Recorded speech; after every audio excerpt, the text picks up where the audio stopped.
What's going on? This is Theo Gremminger from Fantasy Points, and we're re-ranking the 2024 rookie class. Is it too early? I don't know, but we have seen these rookies, a really strong rookie class, give you 3 weeks. So we have some sample size, we have some data, we have some players that have certainly gained value, and we have some players that have certainly lost value.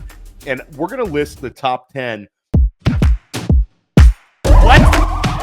What? Why are you shaking your head? You're welcome.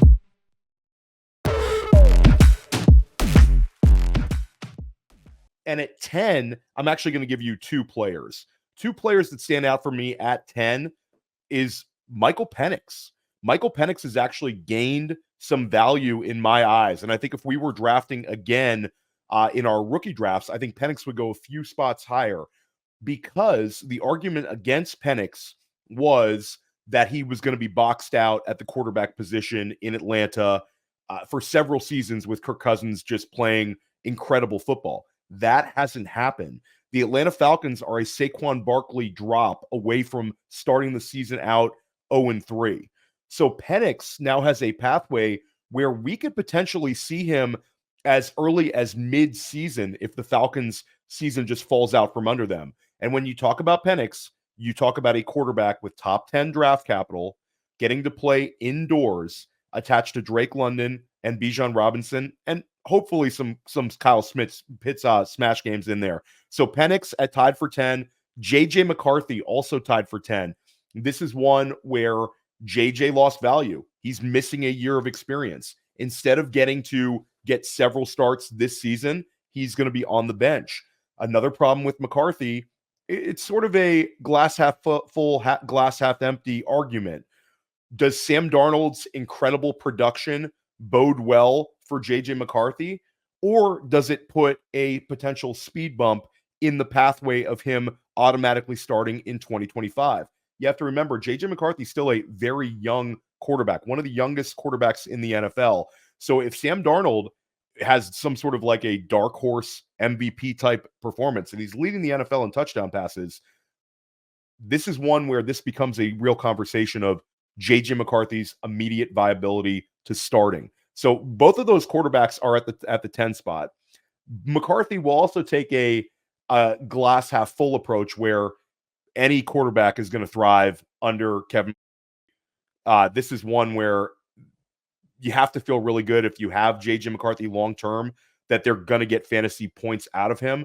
But he's sort of, the Darnold situation just throws a little bit of a curveball in the mix to go along with the injury. Number 9 for me, this is a player where I am still very hopeful, and we're seeing things on the metric side that are really indicating that this guy can be special, but it's been a slow ramp up to say the least. Ladd McConkey, he's comes in at number 9 for me, second round draft pick for the LA Chargers. And this is one where we've seen Quentin Johnston sort of be the early success story.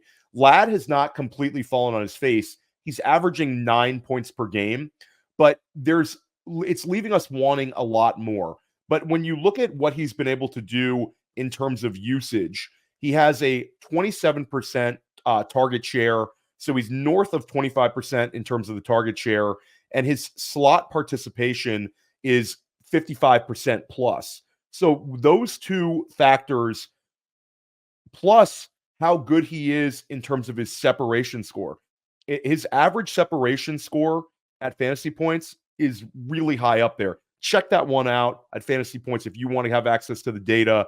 But this is one where Ladd McConkey, we're just waiting for it to happen. Justin Herbert being banged up certainly doesn't help get this thing going, but I fully believe we are going to see Ladd McConkey smash over the second half of the season.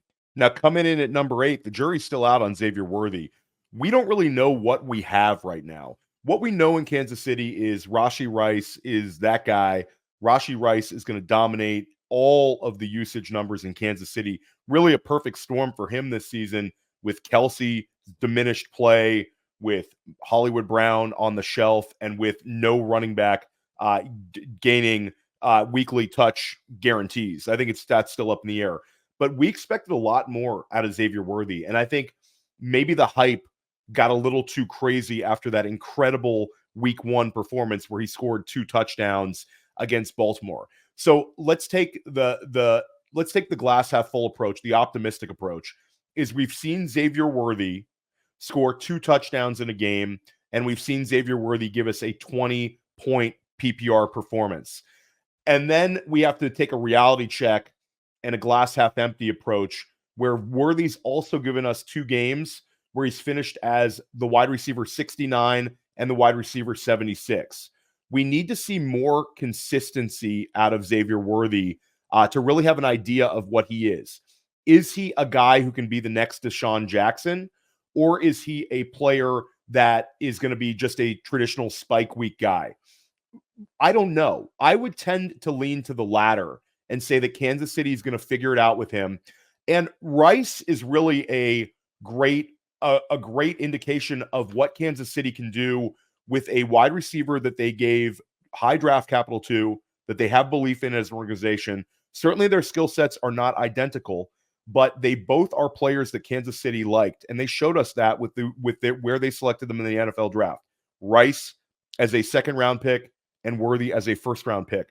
But we really saw Rice ramp up his productivity and usage over the second half of the 2023 season.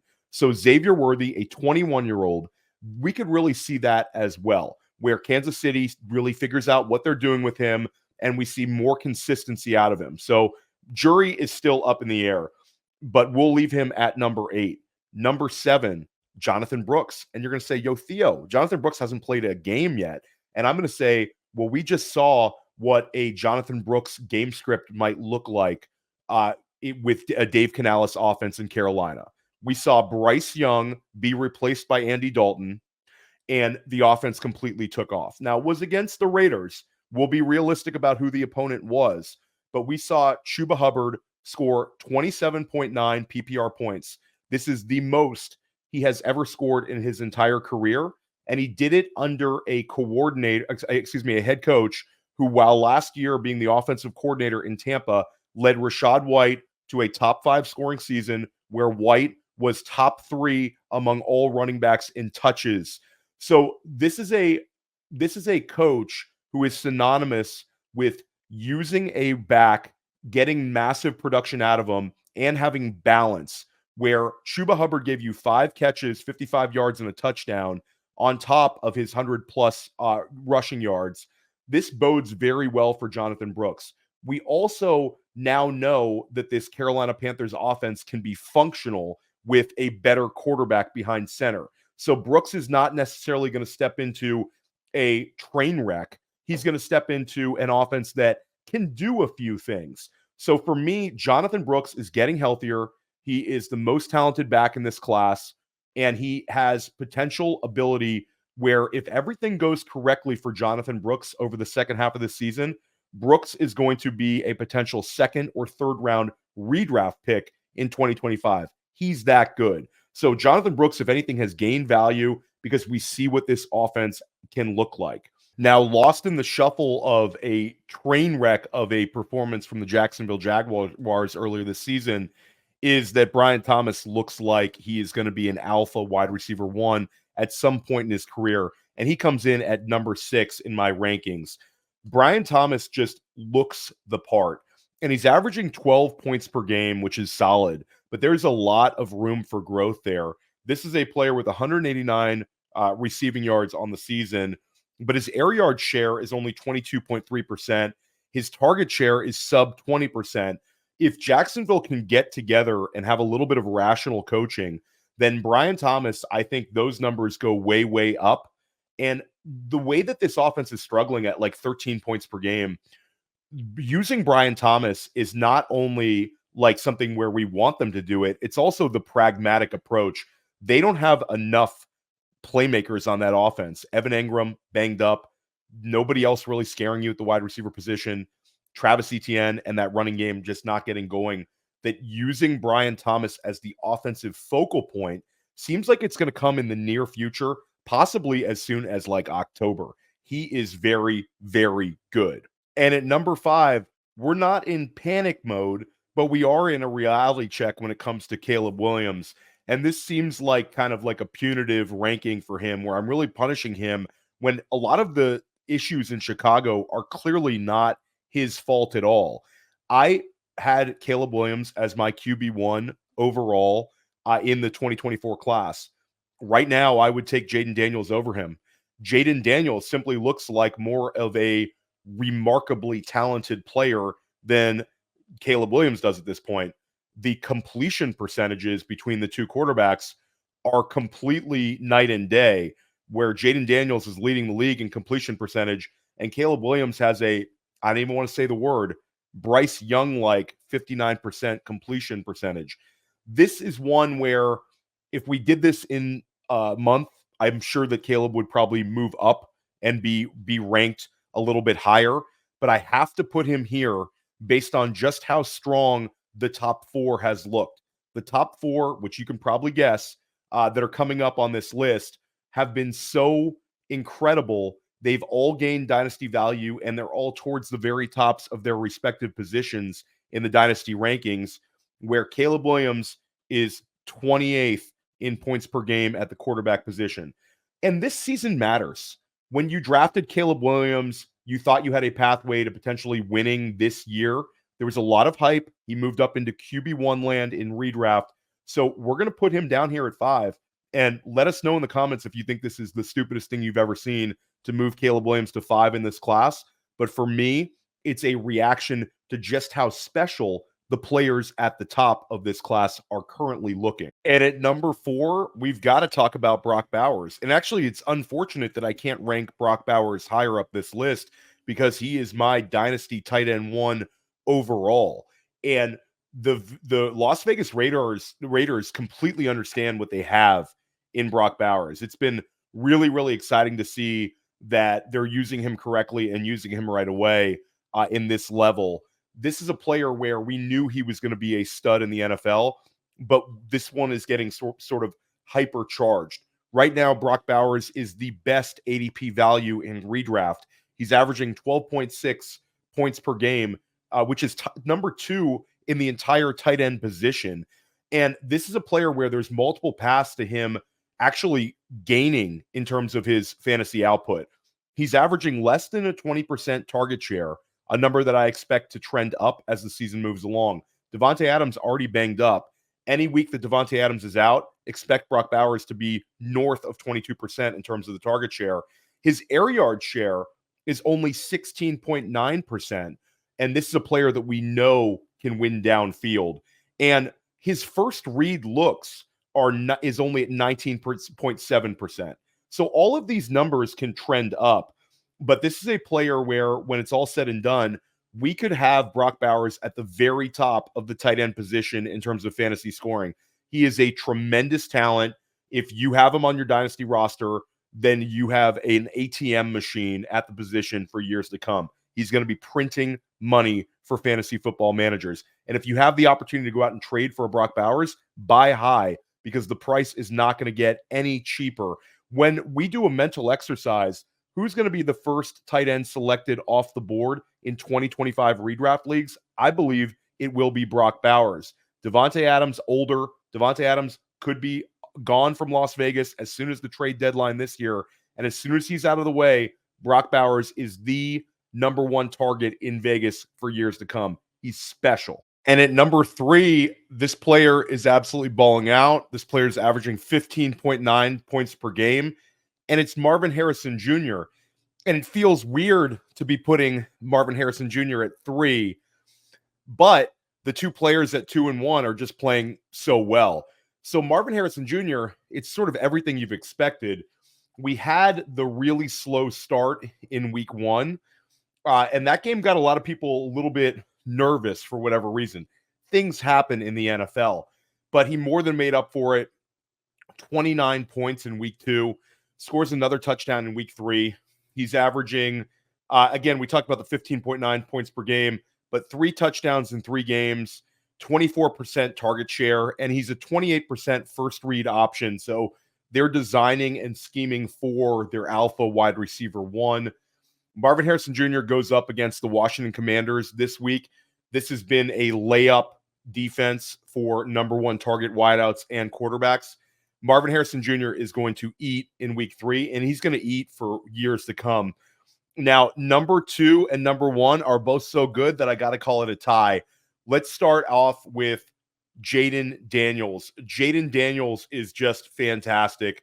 This is a player where we knew he was going to be great, but we didn't know he would be this special this quickly.